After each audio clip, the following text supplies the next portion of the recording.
Very good morning to all, brothers and sisters in Dhamma. So now is morning chanting, followed by reflection, 8:30. To the Blessed One, the Lord, who fully attained perfect enlightenment, to the teaching which he expounded so well, to the Blessed One's disciple who had practiced well, to this, the Buddha, the Dhamma, and the Sangha, we render our offerings, our rightful homage. It is well for us that the Blessed One, having attained liberation, still have compassion for later generation. May these simple offerings be accepted for our long-lasting benefits and for the happiness it gives us. The Lord, the perfectly enlightened and blessed One, I render homage to the Buddha, the Blessed One. The teaching so completely explained by him, I bow to the Dhamma, the Blessed One's disciple who have practiced well. I bow to the Sangha.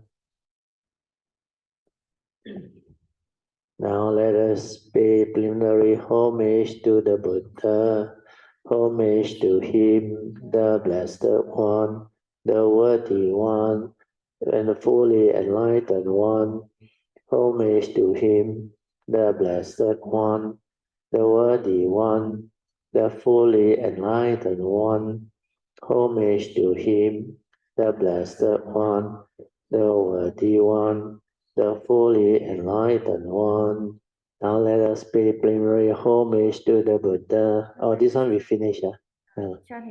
Now let us chant in praise of the Buddha. The Tathagata is the pure one, the perfectly enlightened one. He is impeccable in conduct and understanding, the accomplished one, the knower of the world. He trains perfectly those who wish to be trained. He is the teacher of gods and men. He is awakened and holy in this world with its gods, demons, and kind spirits, its seeker and sages, celestial and human beings. He has by deep insight revealed the truth. He has pointed out the Dhamma, beautiful in the beginning, beautiful in the middle, beautiful in the end. He has explained the spiritual life of complete purity in its essence and convention. I chant my praise to the Blessed One. I bow my head to the Blessed One. Now let us chant in praise of the Dhamma. Well expounded is the Dhamma of the Blessed One. Can be realized in the here and the now, beyond time, beyond thought, inviting investigation, leading inward to the heart, Nibbana, can be understood by the wise, each for themselves. I chant this praise to his teaching. I bow my head to this truth. Now let us chant in praise of the Sangha. They are the Blessed One's disciples who have good conduct, who have upright conduct, who have wise conduct, who have dutiful conduct. That is the four pairs, the 8 kinds of noble beings. These are the Blessed One's disciples. Such ones are worthy of gift, worthy of hospitality, worthy of offering, worthy of respect. They give occasion for incomparable goodness to arise in the world. I chant my praise to this Sangha. I bow my head to this Sangha. Now let us chant our salutation to the Triple Gem and a passage of encouragement. The Buddha, absolutely pure with ocean-like compassion, possessing the clear insight of wisdom, destroyer of the world's self-corruption, devoted indeed the Buddha I revered, the Buddha teaching of the Lord like a lamp, illuminating the path and its fruit, the deathless, that which is beyond the conditioned world, devotedly indeed, that Dhamma I revered, the Sangha, the most fertile ground for cultivation, those who have realized peace, awaken after the accomplished one, noble and wise, all longing abundant, devoted indeed, that Sangha I reveal, the salutation should be made to that which is worthy. Through the power of such action, may all obstacles disappear. One who knows things as they are has come into this world, and he is the Arahant, a perfectly awakened being, purifying the way leading out of delusion, calming and directing to perfect peace, and leading to enlightenment. This way he has made known. Having heard the teaching, we know this. Birth is suffering, aging is suffering, sickness and disease is suffering, and death is suffering. Sorrow, lamentation, pain, grief, despair are suffering. Association with the dislike is suffering. Separation from one's loved one and our prized possession is suffering. Attaining one's wish is suffering. In brief, the five aggregates of grasping are suffering. These are as follows: identification with the body, identification with feelings, identification with perception, identification with mental formation, identification with consciousness. For the complete understanding of this, the Blessed One in his lifetime, he instructed his disciple in just this way. He further instructed, the body is impermanent, feeling is impermanent, perception is impermanent, mental formation are impermanent, consciousness are impermanent, the body is non-self, feeling is non-self, perception is non-self, mental formations are non-self, consciousness is non-self, all conditioned phenomena are impermanent. There is no self in the conditioned and the unconditioned of us. The birth, aging, sickness, and death, by sorrow, lamentation, pain, grief, and despair, bounded by suffering and obstructed by suffering. Let us all aspire to complete freedom from suffering. The Blessed One, who long ago attained Nibbana, is our refuge. The Dhamma and the Sangha, attentively we follow the pathway of the Blessed One with all of our mindfulness and strength. May then the cultivation of this practice lead us to the end of every kind of suffering. Okay, we will do the closing homage.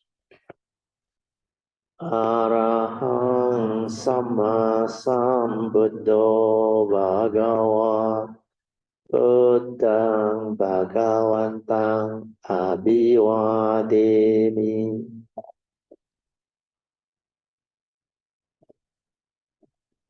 Swakato Bhagavata Dhammo Dhammang Namasami.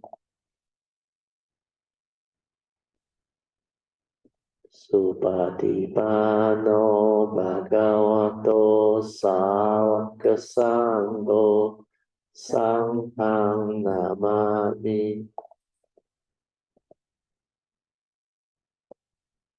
Okay, you all can be seated. We have finished the Dhammacakkappavattana Sutta. The next one is Anattalakkhana Sutta. You turn to page 40, 41. 43, sorry, 43.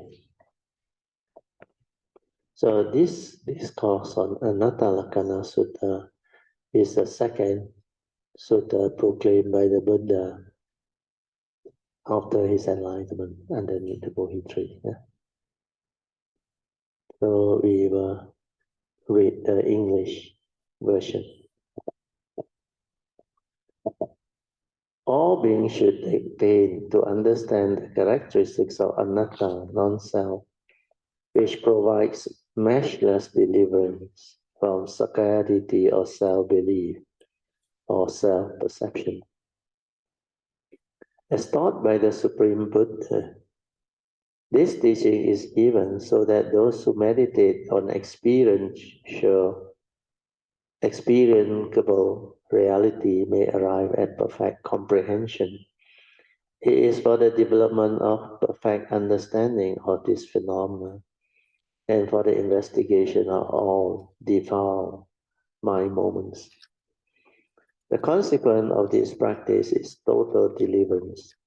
So desirous of bringing this teaching forth with its great benefit, let us now recite this sutta. Thus have I heard at one time the Blessed One was dwelling near Benares at Isipatana in the Deer Park. There he addressed a group of 5 ascetics or bhikkhu. Form bhikkhu is non-self. If bhikkhu form was self, then form would not lead to affliction or suffering.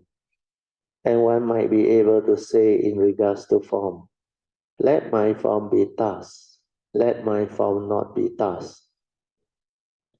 But since bhikkhu, form is non-self, form therefore leads to affliction and is not possible to say in regards to form, let my form be thus, let my form not be thus. So this statement is very powerful because the Buddha just let all these 5 ascetics or bhikkhu know that this form is made out of only element, go the way of nature. That's why it's not a permanent unchanging entity. And you cannot say, this form is me. Means form is not a permanent unchanging entity that you can cling on to, grasp onto, and say, this is me, this is I.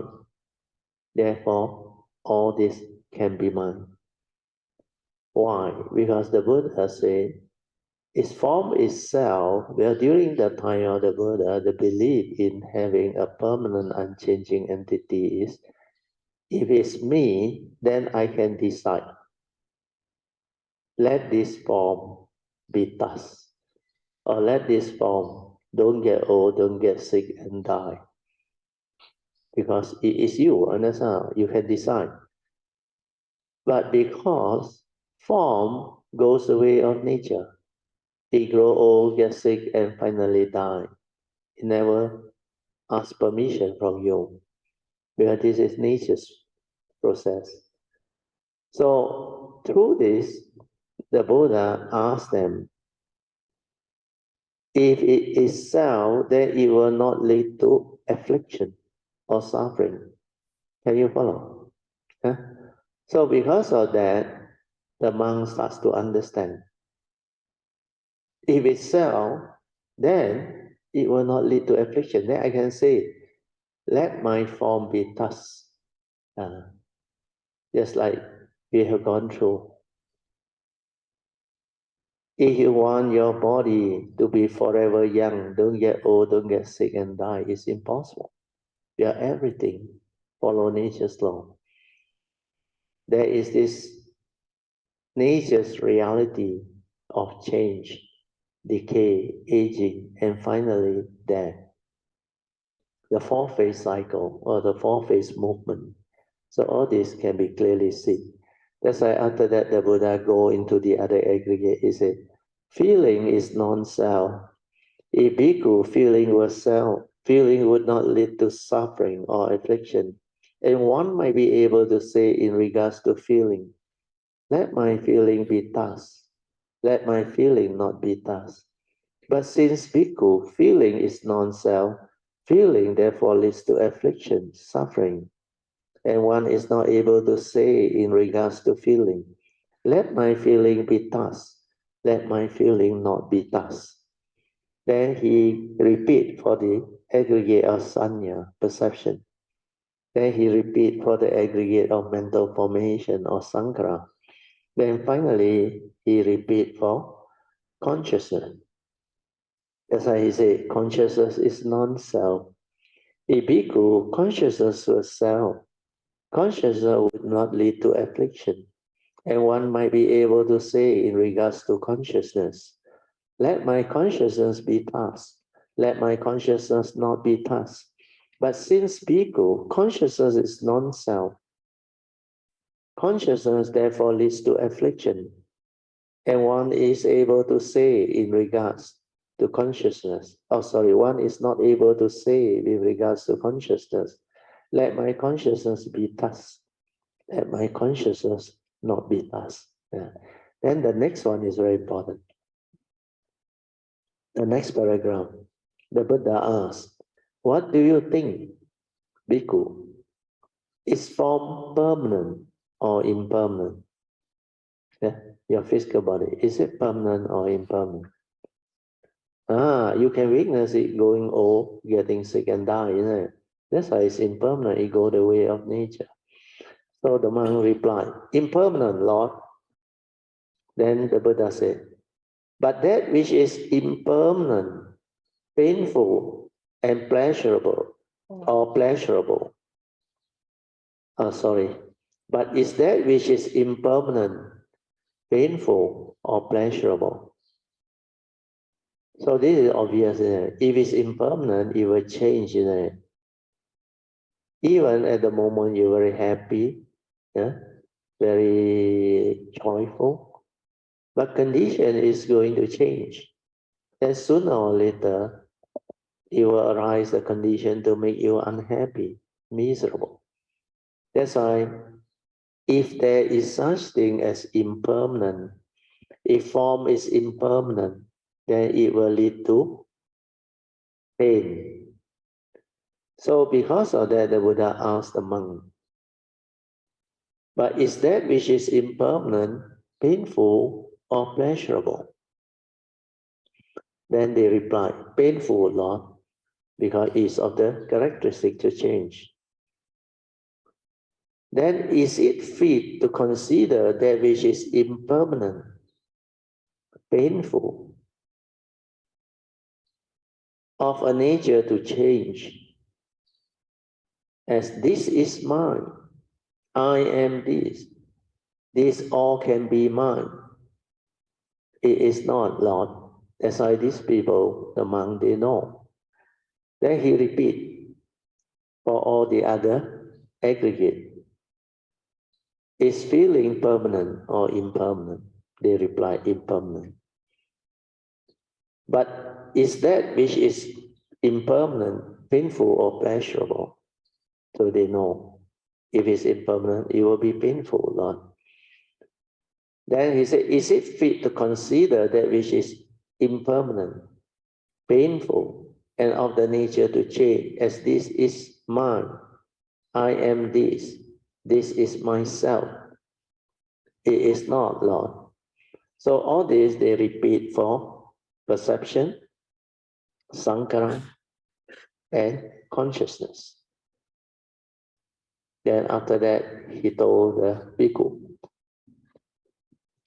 therefore, bhikkhu, whatever form there is, whether it's past, future, or present, internal or external, gross or subtle, inferior or superior, whether it's far or near, all forms should, by means of right wisdom or insight, be seen as it really is. Thus, this is not mine. This I am not. This is not myself. Means this is non-self or not self. Yeah. Then he repeat, for feeling, perception, mental formation, and consciousness. Then this second last paragraph is the most important. Seeing in this way, bhikkhu, the wise noble disciple become disenchanted with form, become disenchanted with feeling, become disenchanted with perception, become disenchanted with mental formation, become disenchanted with consciousness. Becoming disenchanted, their passion fade away, means their craving, their desire. With the fading of passion, the heart is liberated, means craving gone. With liberation, there comes knowledge or insight, wisdom. It is liberated. And they know, destroy is birth, the holy life has been lived out. Done is what had to be done. There is no more becoming or coming into any state of being. Thus speak the Blessed One.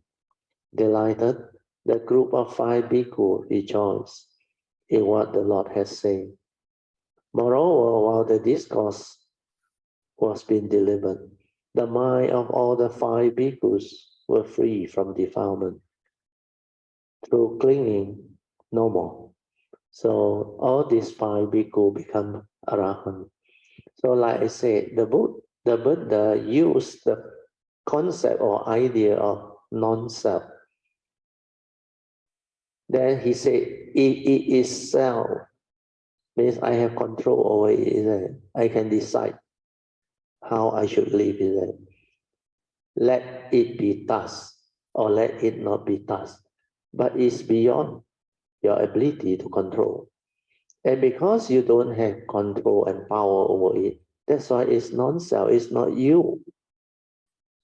Because all this has its respective nature's condition behind, especially the physical body. That's why the rupang, the physical body, external form, they are impermanent. They are non-self. Feeling is the same. Perception is the same. Activity of mind, sankhara, is the same. Consciousness is the same. And basically, the 5 aggregate are impermanent. You grasp, you cling, you hold, you suffer. And because of that, you will come to understand it is not a permanent, unchanging entity. That's why it is anatta, non-self, empty. So the Buddha's way is, at that time, very suitable, very applicable, where he used the concept of non-self. So self, he proved it to you that it cannot be self. If it's self, you have control. Let it be thus, let it not be thus. But you realize you can't understand. It is not you. It cannot be owned, cannot be possessed, cannot be clung onto and make believe that this is you. Where is dependent originating, condition arising. Then he said, that which is non-self, is it a permanent unchanging entity? Then they say, it is impermanent. Where is obvious there? Because it is non-self, that's why it is impermanent. Then after that, he said, all these 5 areas of form and mind If it's impermanent, it leads to affliction. It's still right to say this is me, this is I. Therefore, all this can be mine. So indirectly, the mind understood. But a better way is through my own contemplation this life. When I meditate, I aware, I realize form is made up of element, no consciousness, no knowing. How can it be me? Then it definitely go the way of nature, because it's only element, no knowing, cannot be me. Then when it comes to the other four aggregates of mind, feeling, perception, activity of mind, and consciousness. When I was mindful, aware, I realized feeling come and go. I didn't die. Perception come and go. I didn't die. Activity of mind come and go. I didn't die. Then the moment of consciousness, this moment, that consciousness, next moment, another consciousness. Consciousness come and go. I didn't die. So very easily we can deduce that Vedana, Sanya, Sankhara, and Vijnana cannot be you. But the question I always inquire is, if they are not me, then why did they arise in me? You understand that? Within this form of mind, you have the aggregate, feeling, perception, activity of mind, and consciousness. So when I reflected, contemplated, and inquired, I silenced my mind, I came to realize that these are all dependent originating phenomena. That's why they are arising and passing away within the five aggregate of form and mind, but they are not me. That's the reason why I always tell you all, inquire, find out. If they are not you, why did they arise in you? Then finally inquire, who are you? What are you? That's how I reflected, contemplated. Then I realized the five aggregate of form and mind is karmically conditional for me to come to this existential world. It's like a vehicle and a tool for me to exist, to experience life, to cultivate, to fulfill my work, to do whatever that my nature wants. Of course, for ordinary beings who don't have the understanding of the Dhamma, is to come back, to pay back karmic debt, understand? To go through the karmic process. So when this is understood, I penetrate the anatta straight away. Straight away. Then I realize, he know you, he know me. All these are like the physics experiment, naturally arising. Understand? Dependent on something, it arises. So feeling, how did it arise? How did it arise? Dependent on what? We have the senses in the physical body, right? We have the consciousness trapped inside. Then we have the external sense data. When these three come together and make contact, contact means what? You pay attention there, like seeing consciousness. Your mind is at the seeing consciousness. You pay attention there. Then you make contact with this organ called the eye. Understand? Then there is this sense data, color, shape, and form. That's why upon contact, that seeing consciousness like the light bulb lights up. At that moment, it's pure consciousness. The Buddha said, like the direct seeing. No one to see it. No sakayaditi, no being behind the seeing. It's just that consciousness. Then I saw, through memory, we were conditioned and we learned how to name and label that thing that we perceive through the seeing consciousness. And because of that, we perceive, and this conditioning, which is memory, create the discriminatory consciousness or mind. So all your views, opinion, conditioning went in, like the content of consciousness. Then I realized, hey, there is nobody inside there. Nobody is responsible for seeing. It's all very natural. When the condition fall into place, it manifests. Like the physics experiment. You on the switch, you open your eye, the whole field of vision arise. That's why the Buddha said, consciousness is like a magician. We are the greatest magician. Everything that appears perceivable by our vision, they arise already. Understand? Like exist. And this is what the Buddha called an illusion. Not real. Because held by what? How do you come to know? Perceive. Through consciousness, image. How real can it be? Externally already dependent originating, condition arising, like the bulakat. Then how do you know? The form is the form. Through your mental image. This is even more unreal than the outside one. Outside already unreal because it's not a permanent, unchanging entity. So when I saw this, I realized there is no reality in life. Where everything is mind-made, consciousness, come and go, come and go.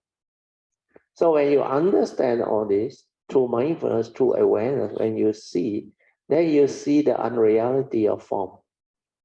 You see the unreality of perception, unreality of feeling. But all these are dependent, originating. They come and they go. They come and they go.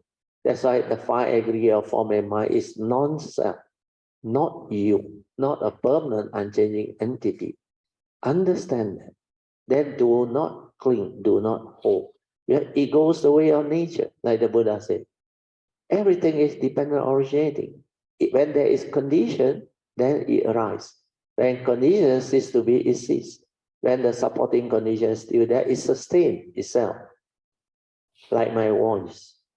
If I continue to speak, it will sustain the vibration. Then you can hear me. But the moment I stop, what happened to that voice? That sound, that vibration, that hearing consciousness. No more, isn't it? But there is no more condition. But I didn't create that condition through my throat, the vibration, everything. So when you start to see dependent origination, condition arising conditionality, then you start to see truth. Nature's truth. Everything is cause and effect, cause and effect. Come and go, come and go. But the complicated thing about the human being is they have this brain, these views, opinion, conditioning, belief system, tradition, everything. This is the one that mess up the whole thing. Then it introduces this content, and this content has mental intention behind, understand? And when you have sakkhaddhiti, what happens? You believe this is you. Then naturally that form and mind will become selfish, isn't it? Because if you think you exist, okay? I put the right on the board. If you think this human being, the 5 aggregate of form and mind. If you think this one exists and real, what happened? You build up the ego. Then this ego build up the egoic mind. Then this one become the personality. Can follow? So this is what sakkhaddhiti is all about. When you believe this is you, human being. So this one is sakkhaddhiti, or self-delusion. The moment you believe that this is you, we call it sakkhaddhiti.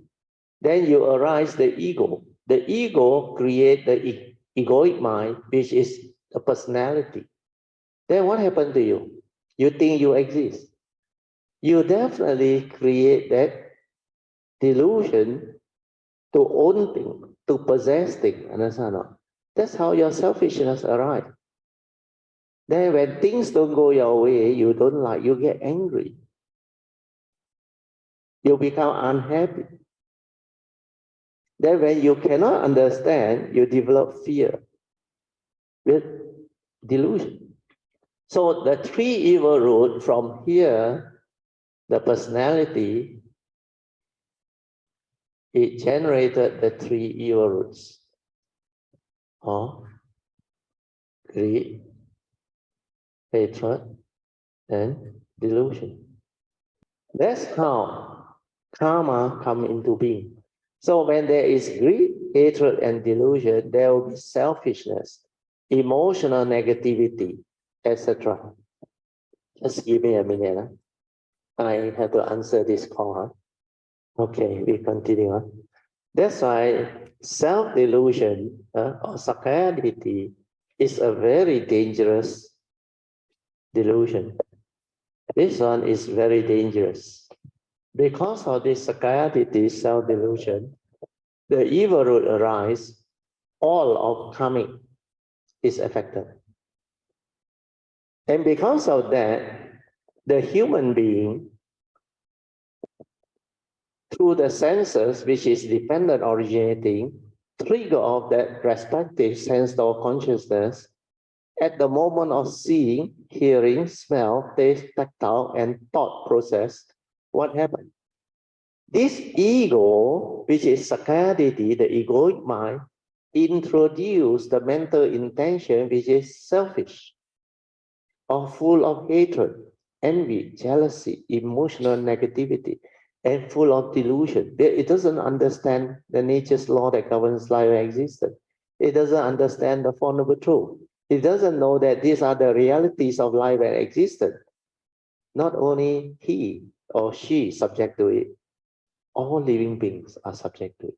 So if it's a common reality, then why you cling, why you grasp, why you become miserable or what happened? So this is what sakayaditi can trigger off. The negativity of mental intention that has the evil roots of greed, hatred, and delusion. Then Dhammapada verse 1, take its course, understand? Suffering will follow you. Like the hoof that follow the cart. So all this, you will come to understand that the teaching is there. But for people who without this teaching, since birth, society's way of educating you and bringing you up is to create the identity in you. Remember morning chanting? Identity with the physical body. You think you exist, they give you a name. Then after that, you grow up, they give you an identity card. Understand? Then later a passport. Then you go to school. They mark attendance, they call you by name. Then you interact with people also by name. Everything you register in the system, you are identified. Understand? That's why you believe you are what you are. Then based on your physical appearance, they say you Chinese, you Indian, you Malay, you whatever, or the Westerner. Then worse is the gender, male, female. That's why now you have so much problem. Gender discrimination, understand? Racial discrimination. All through what? Identify with the form, physical form. But when you identify physically, you create a lot of this unnecessary division. That's why J. Krishnamurti said thought divine. But when you cling to this physical, believing it's you, you identify this, then you tend to divide them. Understand? Through what? First is through your race, then through your religion, your belief system, then through your gender, then from your physical appearance, young, old, middle age, understand? Or youth. So all these are division. Then if you continue to be deluded by form, you cannot see the unreality of form, then you will grasp, you will cling. Then self-delusion lead to form delusion. Understand? Because form has power over you. You can become miserable over it. But if I have the direct seeing, I see beyond your physical form. What do I see? From form Dhamma, I penetrate and I see if I don't attach and cling to your physical, then there is no gender, there is no male, female, there is no Chinese, what, all this disappear. I don't look at the form.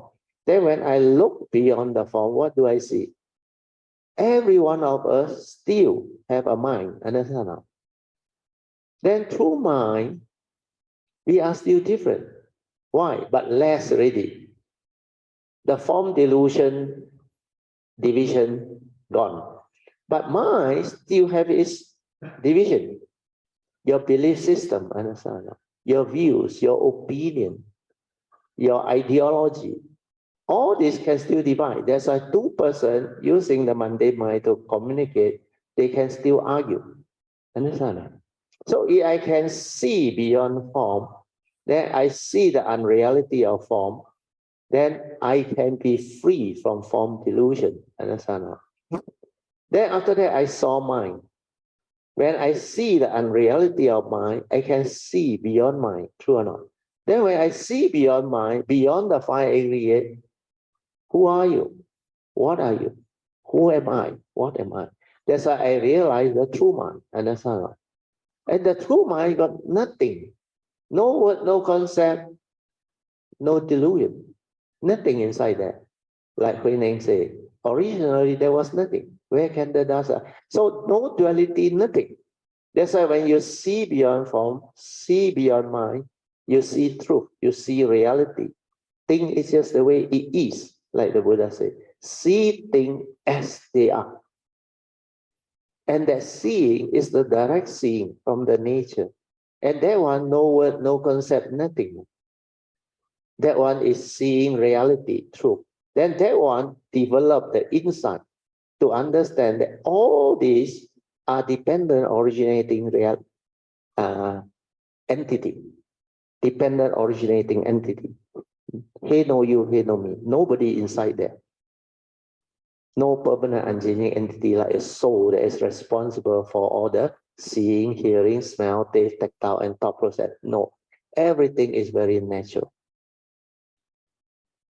It just happened because of causes and conditions. So these causes and conditions of paticca samuppada is very, very important. There's a right view with regards to law of karma, then right view with the law of mind. Law of mind explain the paticca samuppada. Yeah. And law of mind explain all this conditionality, dependent originating, condition arising, causal phenomena. Then law of truth. These three, when you penetrate, these three spiritual law is the one that can give you insight, awaken your nature. Okay? Yeah. Morning, everyone. I wanted to share because as the explanation panned out, I looked at it as how it related to each individual. So to me personally, I saw the impact of the identification this way. So I define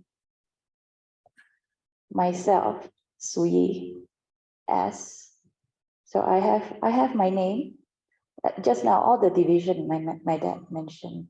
My name, gender, my nationality, my gender, race, also religion. Then there's also status. There's a lot more that I define. Yeah.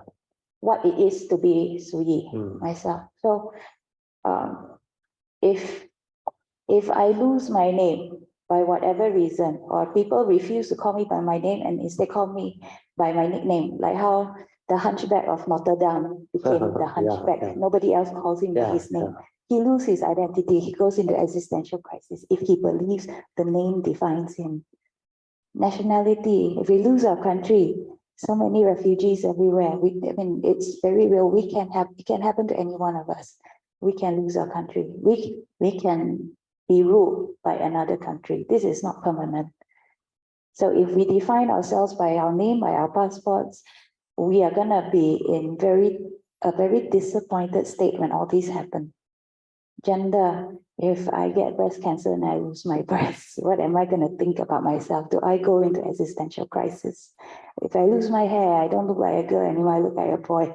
Am I supposed to be sad? If I believe this is how I define myself, I am going to be sorely disappointed. My race. Now we can see how this brings a lot of problem, but there are a lot of people that look like a certain race, but their parents are actually mixed, or they were actually adopted. They're brought up by a family of a different race, but we see them differently. And how do they feel if we are in their shoes? So if we define ourselves by that race, and we happen to be brought up by a different race family, when people treat us that way, we are going to be very sorely disappointed because we define ourselves with that race, whereas we identify that we belong to that race. And then people don't that. Sometimes I go overseas, people say, "Ni hao ma?" And then okay, I'm Malaysian Chinese, I'm not Chinese. No, that kind of behavior is just, that is suffering, that is dukkha, but we don't recognize it, we brush it aside, sweep it in the cupboard. No, I didn't suffer. But all that is how we solidify this definition of ourselves, we create this ego. This is how we do this personality creation. Religion, by whatever name our beliefs are, we feel attacked when we believe that label of I'm a Buddhist. If we believe that label very strongly, whenever a Buddhist is being attacked or a Buddhist ideology is being attacked, we feel that we are personally attacked. All these associations are actually conditioned by condition of this world. We happen to belong into this category for now. It can all change. If conditions are not there, it can change. Like the country, the name, status. I'm a daughter. I was an employee. My status keep changing. But if I believe that any of that define me when I lose my job, if I believe I was an employee, I was earning money. If I lose that capability, and then am I going to be very disappointed with myself, thinking I no longer have any value to society? But that happens to everybody when they retire.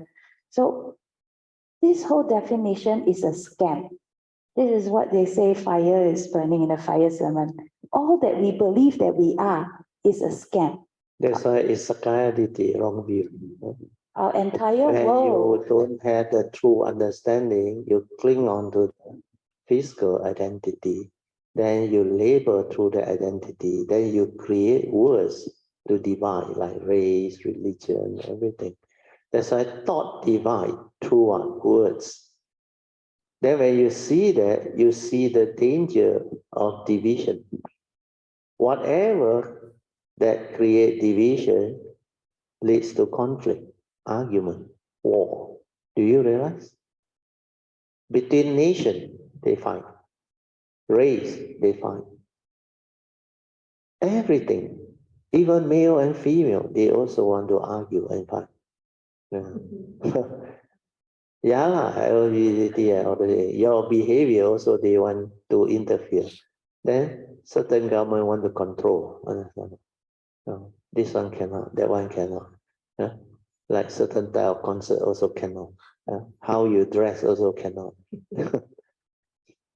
So you look at the world, when you identify with the form, it becomes form Dhamma. But the important thing is, what is your state of mind? Are you, from the mind, aware what is going on?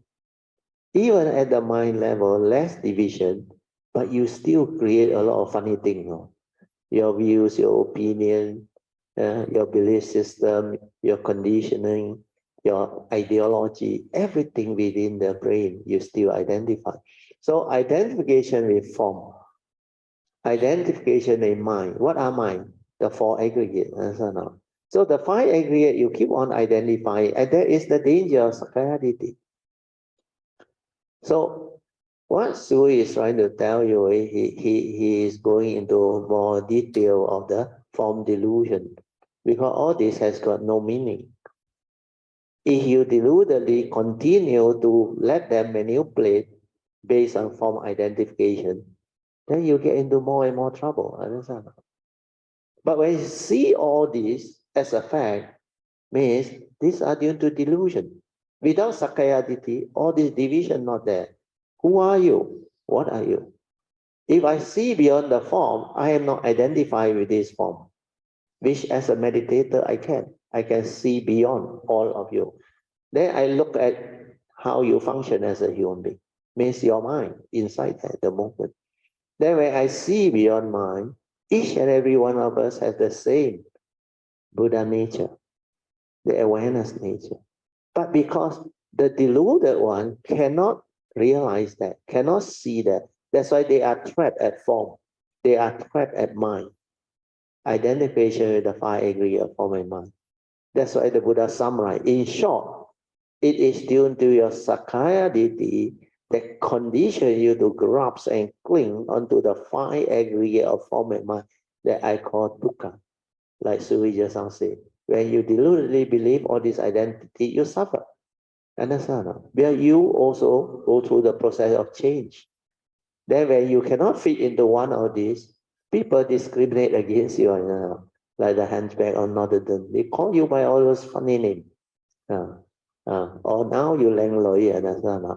As you age, you see all the actresses photo. Now with the video, the social media, all the young age until they become at their prime, very pretty, very handsome. Then when they age, you look at them, same guy. Understand? Because that is what aging is all about.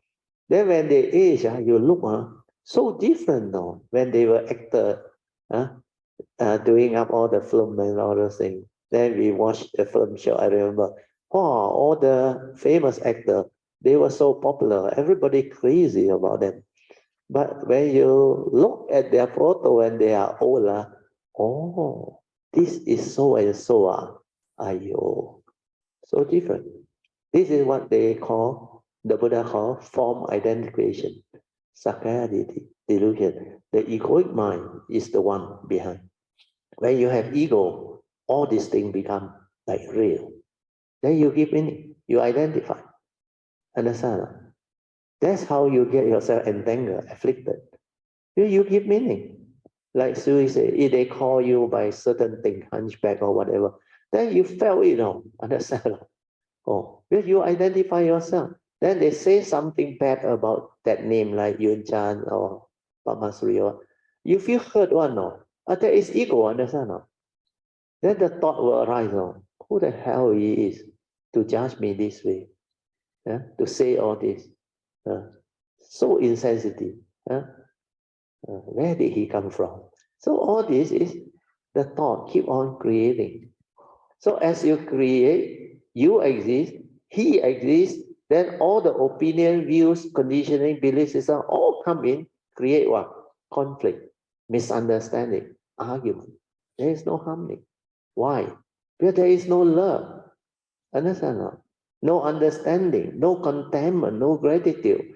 Like when Sui understand how difficult all these things arise through the nature's law or dependent on, she appreciate everything she see and buy, eat and own. Then she have more joy. She have love, compassion towards a lot of things that she starts to understand. Last time take for granted one, understand? Then the egoic mind just react. Now you have the Dhamma, you understand, you become different. That's why virtue is the one that protect you, free you, and make you different. That's why you must have virtue. Virtue means what? Love, compassion, kindness, generosity, respect, gratitude. All these are virtue. No evil, nothing. That will bring about harmony, bring about more peace. Then that will cut away with all the division and delusion. Because with love, you cannot develop the opposite mind state. What I mean is true love. The conditional love and the other type of love is different. The other type of love is worldly love. When there is something to benefit each other, attract each other, then I love you. Then something happened to you, you lost your status, lost your wealth, I hate you. Or you have a affair outside, then they want to divorce. Then love becomes hate. That is not true love. True love got no opposite. It just understand that this nature within, if it has love, it will have no problem. Then everything can be dissolved. But when you don't have love, the evil will arise. You get angry, you get emotional, you get fearful, then you get unhappy. Or sometimes you get lustful. You desire, you crave. All these are the three evil roots. Understand? There's one more part about the egoic mind that took me a while to break through also. When we look at, if we have things we look down upon, I'll just take a very drastic example, a criminal. But there are minor ones. It could be just people that are not tidy, or people that do not have discipline, or people. So there are people that we, by virtue of being egoic, we think we are good. We look down on another category which we think are lazy or bad. Yeah. So the drastic example, a criminal. But when I look at it, right, because I think I'm good, and then I look at criminals as bad. And then what my egoic mind think is, I will never be a criminal. How can they do such things to other people? But with the karmic conditioning that person had, he was born normal like anybody else, a baby, and then he went through upbringing. If we had the karmic conditions to go through the upbringing that criminal did and have our mind corrupted by society the way he or she did, I would easily just become the criminal because of karmic conditions. So there is no difference. These are all just temporary statuses. If the criminal went to jail, came out and started do a lot of good things and save a lot of people, he's going to change to become a saint or whatever the society calls him. So how do you want to define people like this, treat people using all these labels? And then I start to see whoever I look down upon, that could be me, that I really feel it. I can be in his position. I no longer just think of it as a maybe like in the furthest 1%, no, 100%. I can be that as well. Yeah. Yeah, I can be that as well. I mean, not just this part, the falling, whatever good I think I have done now, I can easily just wake up the next day, go crazy, kill somebody if I've been hit desperate enough with life's challenges. And if all the karmic conditioning throw me into the lowest emotional state I can go crazy, I can take out a gun and shoot people. The Suyi you see here. We are supported by good karmic conditions to be peaceful and calm. But if the karmic conditions throw us into a whirlwind, anyone can just be here. So that's why I see how the egoic might think, no lah, I will never be like that. How can they be like that? I never say this now. I can be that person any day when I open the newspaper. That could be me. Yeah. So I hope this helps. Okay, thank you. Okay. Anybody got any question regarding the Anattalakkhana Sutta? Yes, sir. The self-delusion. The Sutta on non-self. Anybody got any question? Or do you understand what the Buddha meant and how I, through my own understanding, I developed the understanding, which is very, very different from what the Buddha did. And I understand why the Buddha did that. But during his time, by using that, it's easier to let them understand. Yeah, you talk about self, a permanent self. Then he said, if it's self, means I have control. Understand? Means I can decide. Let me be thus, or let me not be thus. But I can't. Understand? Like, don't get old, don't get sick, don't die. Forever young, forever youthful, forever beautiful. That is not the nature's law. Understand? That's why the Buddha used this, then easy. Then he said, If it's non-self, is it permanent or impermanent? Then you will know it's definitely impermanent. All these things come and go, you are still around. And they have their cause and effect, dependent originating. Then after that, the moment you say impermanent, painful, then he come out with a final understanding. Whatever that is impermanent leads to affliction. Is it right to say this is me, this is I, therefore all this can be mine? Means self. Then straight away you understand, oh yeah, that concept is not real, not true. That's why the monk at that time, they can awaken and become arahant because they have been cultivating in the past. Understand? They're waiting for somebody to express this truth to them. That's why they awaken. But for me, I didn't see the Anattalakkhana Sutta at first. I cultivate on my own. I realized it through another way, like I explained to you just now. Where I saw this form without consciousness. How can it be me? Straight away, finish. Then I realized this one, I witnessed my parent, my grandparent, everybody. From birth to death, they age, they get sick, they get into trouble, injury, everything. And this is a reality.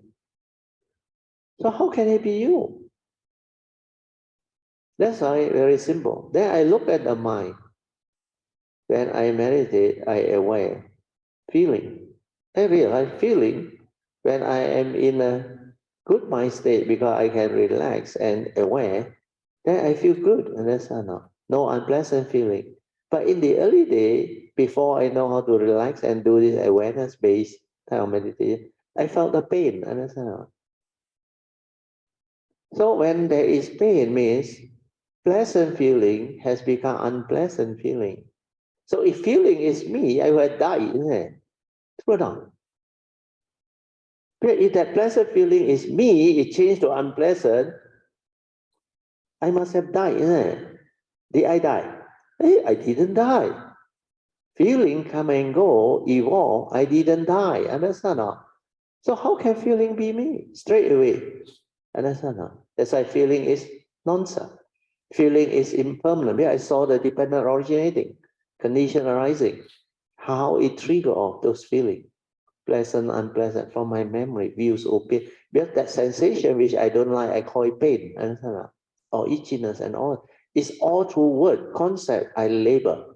If I don't label, they are not there. Means I have to endure. Because the reality is, condition like that takes place like that. Understand? You got two choices. React against it and become miserable. Label it and become mental hindrance. Understand? If you accept means you find out why sloth and torpor, why pain. Sloth and torpor, as you know, is a mental hindrance because you must have either lack certain spiritual faculty, like your virya is not strong, that's why you feel sleepy, lethargic. Then pain is because you don't know how to relax. That flow of chi, the constriction there, created that tightness and all those things. Then that sensation develop into pain or sensation that you know something is not right. That is how the body tell you that you have to do something about it. That's why it arises through pain, through itchiness or throat or whatever. All these are the body's way of telling the form and mind or the human being that you need to seek help. Like when there is a cut, there is an injury. So all this, they will prompt you. Or there is a stomach ache, you eat something wrong, or gas, or what. Means the system not right already, like you drive your car. It's supposed to be smooth sailing, no problem. And suddenly, or something like the engines die off. So all these are indicators to tell you that the car is no longer normal. Like our body also same. So if you are sensely aware, you will know what is going on. That's why I know my body very well. And you can tell me what you like, but I know it very well. So what you tell me, if it's something very likely possible, then I will look at it. Then I will try it out. Otherwise, forget about it. You can say what you like, yeah? I know my body. That's why sometimes my wife comes in, hey, you might apply this. I say, forget about it. Because I know what is happening. If I need, I will ask you for it, understand? But of course, sometimes she does help, yes. That type of Papa Suri give us on that ointment. Your son there, Germany. So that one sometimes when you rub it, it's very useful, very helpful. That smell is so strong. That it makes you better. Your breathing, everything become much better. Then like, I remember one time at one of our lunch,